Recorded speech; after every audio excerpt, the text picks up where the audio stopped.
happening around 8:30. I want to listen to this advice. And when we came out of the visiting centre, we were told that the people in Colnbrook and Harmersworth shouldn't be on the plane because of the phone signal outage.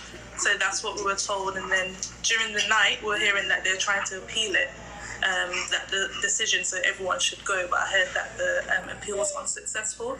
So at the moment, he's still in Colnbrook. He wasn't actually put on the flight. And so do you know what happens to him now? No one said anything. We don't know what's happening. We haven't heard anything. They haven't told him anything either. When did he come to this country? He came when he was 11. And so how did he feel about the prospect of going to Jamaica? How much time has he spent there? Not much at all. He's not actually been back since he's come to this country, so he doesn't know anything. He's now 30, so he spent most of his life here in England. So going back to a country he technically doesn't know isn't something that he can actually do. Now, of course, the government says that those who are being forcibly removed are being removed to comply with the law, which is basically if somebody's been sentenced to more than 12 months in prison and committed a serious offence, they must be deported. It's about keeping the public safe. What did your husband do, and what was he sentenced to?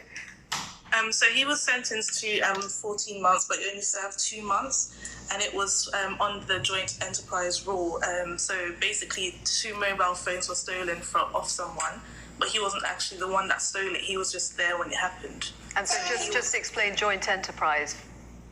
So that's basically a rule. So if you're there when something happens, you should have foreseen. I'm not too sure exactly of the legal terms, but it was actually found to be unjust in 2016 because it's been interpreted wrong. So he was actually ruled under that joint enterprise.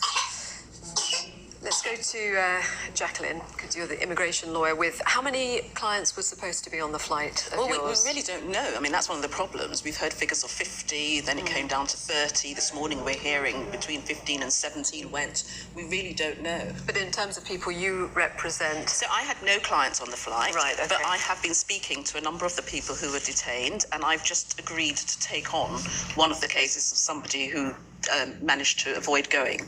Okay, and Shabana Mahmood, one of your constituents was due to be on the flight. Do you know if they were on the flight? My officers received confirmation this morning that he was not on the flight. He was taken off, so he has not been deported this morning. And what was his situation? His situation was that he actually served in the British Armed Forces, and he did 2 tours of Afghanistan. When he came back from Afghanistan, he suffered from post-traumatic stress disorder, was diagnosed with bipolar disorder, and that sort of began the deterioration of his mental health, after which he was convicted for GBH.